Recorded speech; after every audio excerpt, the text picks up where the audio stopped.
हरे कृष्ण राधे कृष्ण जय श्री कृष्ण राधे राधे। आज हम सभी लोग बड़े ही प्रसन्न चित भाव से सभी भक्तगण कार्तिक मास के महत्तम की कथा को पद्म पुराण के अनुसार श्रवण करने वाले। क्या क्या नियम, क्या क्या विशेष सावधानियां कार्तिक मास में हमें बरतनी चाहिए, जिससे हम सभी भक्तों पर भगवान श्री हरि नारायण की विशेष कृपा बनी रही। आज हम सभी लोग इसी जिज्ञासा को शांत करने का प्रयास करेंगे कि कार्तिक मास का क्या महात्म्य है, स्नान का क्या नियम है, पूजा की क्या विधि है। यही संपूर्ण चर्चा आज हम सभी भक्तगण श्रवण करने वाले हैं।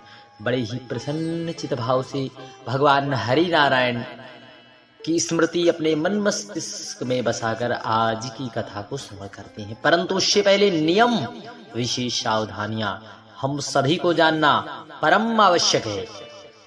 यदि हमारे द्वारा मन से वाणी से कोई त्रुटि ना हो तो निश्चित है भगवान की कृपा प्राप्त करने से हमें कोई नहीं रोक सकता। आइए श्रवण करते हैं। एक बार सभी भक्तगण बोलेंगे, बोलिए देव देवेश्वर भगवान श्री हरि नारायण की जय। भक्तवत्सल्य करुणावत्सल्य देव देवेश्वर बोलिए मधुसूदन भगवान की जय। जय श्री कृष्ण। राजा पृथु ने कहा, मुनिवर अब आप हमें कार्तिक मास के महात्म्य की, स्नान की क्या विधि है, नियमों का वर्णन करें। साथ ही साथ संपूर्ण चर्चाएं हम सभी को श्रवण कराएं, क्योंकि हमारा मन इस चर्चा को सुनने के लिए व्याकुल हो रहा है।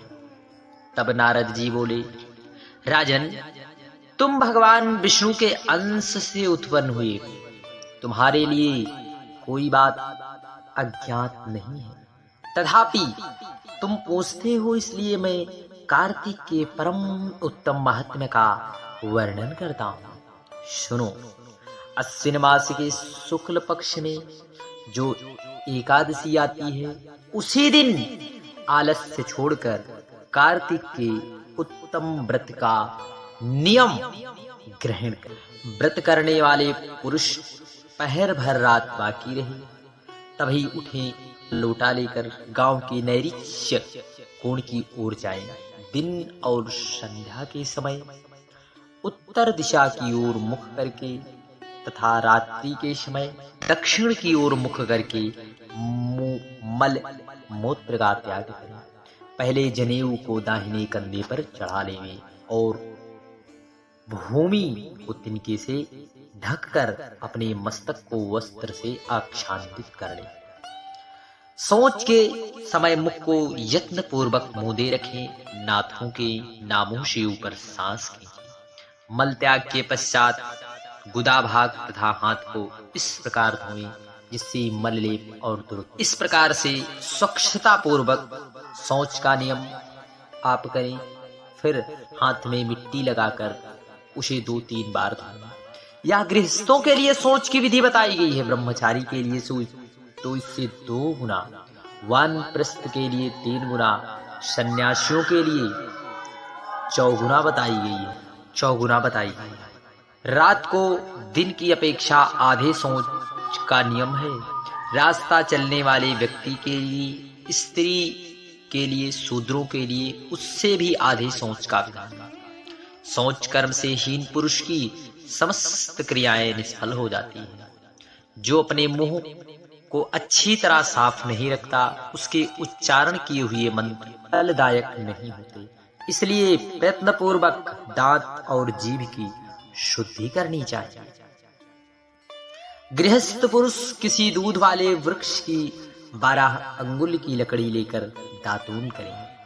किंतु यदि घर में पिता की छया तिथि या व्रत हो तो दातून न करें। दातून करने से पहले वनस्पति देवता से इस प्रकार प्रार्थना करें, आयुर्बलम यशोवर चाह प्रजा पशु अशूनी चा ब्रह्म प्राज्ञम चा मेधम चा त्वं नो देहि वनस्पते।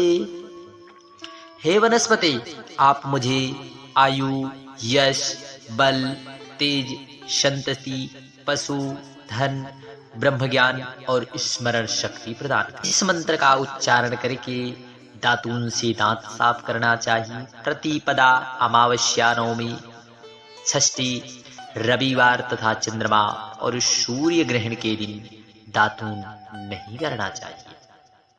व्रत और श्राद्ध के दिन भी लकड़ी की दातून करना मना है। उस दिन जल के 12 कुल्ले करके मुख शुद्धि करने का विधान है।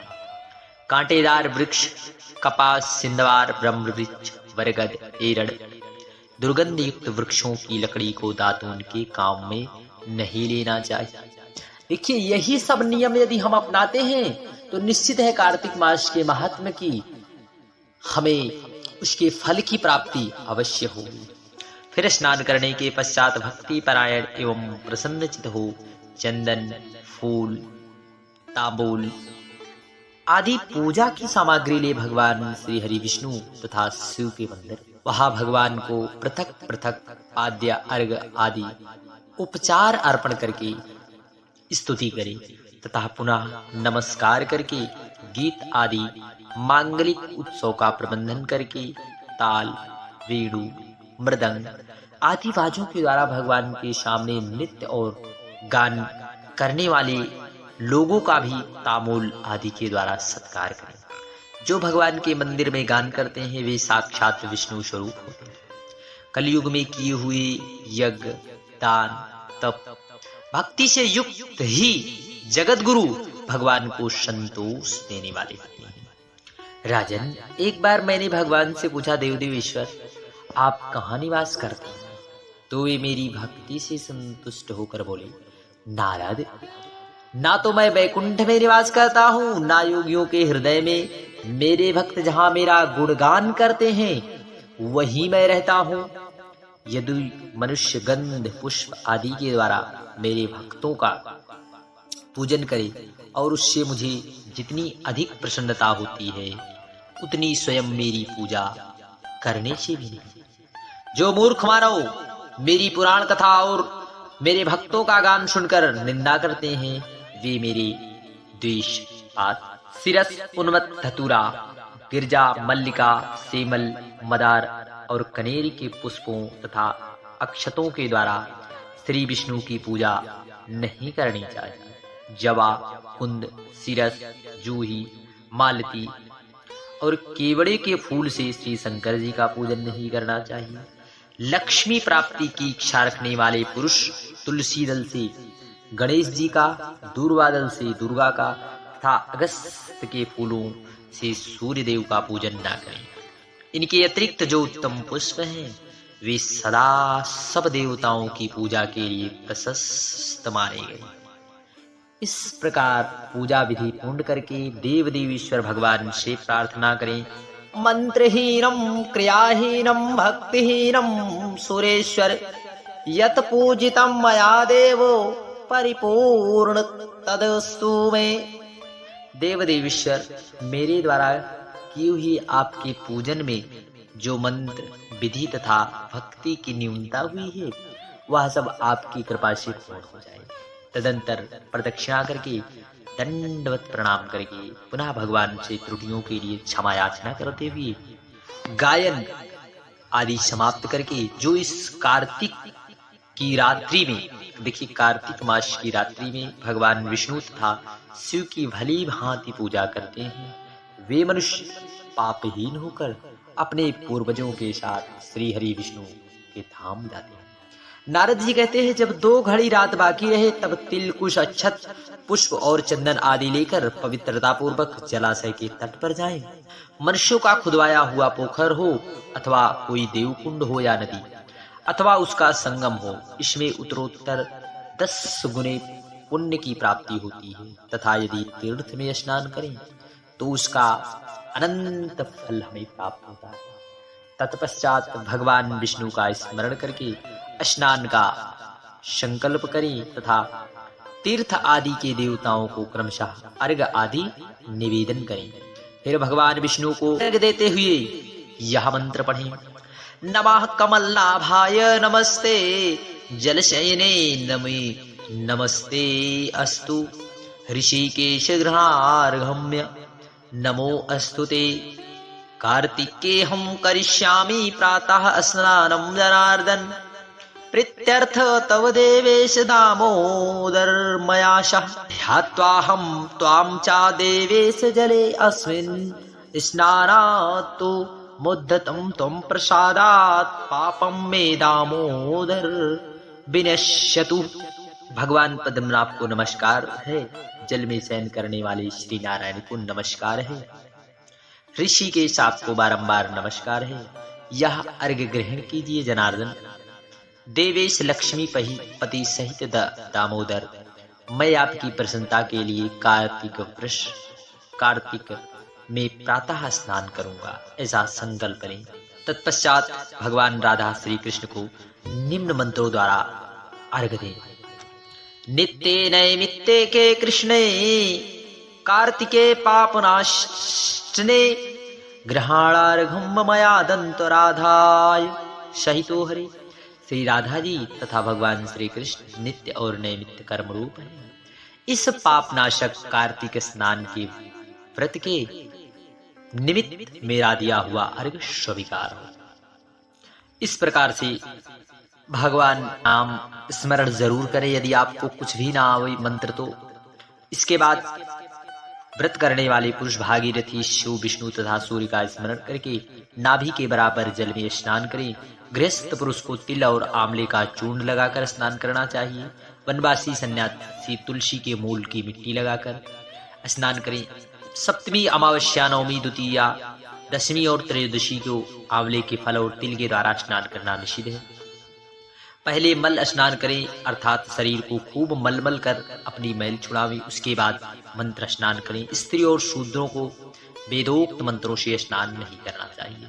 विभिन्न प्रकार से आप जो है भगवान का पूजन यजन करें। स्नान के पश्चात देवता, ऋषि, मनुष्य, सनकादिक तथा पितरों का तर्पण करें। कार्तिक मास में पितर तर्पण के समय जितने तिलों का उपयोग किया जाता है उतने ही वर्ष भर पितर स्वर्गलोक में निवास करते हैं। तदंतर जल से बाहर निकलकर व्रती मनुष्य पवित्र वस्त्र धारण करे और प्रातः कालोचित नित्य कर्म पूरा करके श्री हरि का पूजन करे। भक्ति से भगवान में मन लगाकर तीर्थों और देवताओं का स्मरण करे। इसके बाद वेद विद्या के पारंगत ब्राह्मणों का गंध, पुष्प, तांबूल के द्वारा भक्ति पूर्वक पूजन करे और बारंबार उनके चरणों में मस्तक झुकावे। ब्राह्मण के दाहिने पैर में संपूर्ण तीर्थ, मुख में वेद, समस्त अंगों में देवता निवास करते हैं। अतः ब्राह्मण के पूजन करके इस संपूर्ण पूजा की जाती है। इसके पश्चात हरि प्रिया भगवती तुलसी की पूजा करें। प्रयाग में स्नान करने वाले, काशी में मृत्यु होने वाले, वेदों के स्वाध्याय करने से जो फल होता है वह सब तुलसी जी के पूजन से मिल जाता है। अतएव एकाग्रचित होकर माता तुलसी की प्रदक्षिणा करें और पूजन करें। तुलसी पूजन के पश्चात भगवान का भक्तिमान पुरुष चित्त को एकाग्र कर भगवान विष्णु की पौराणिक कथा सुने तथा कथावाचक विद्वान ब्राह्मण अथवा मुनि की पूजा करें। जो मनुष्य भक्ति युक्त होकर पूर्वोक्त संपूर्ण विधियों का भली भांति पालन करता है वह अंत में भगवान श्री हरि नारायण के परम धाम जाता है। हरे कृष्ण।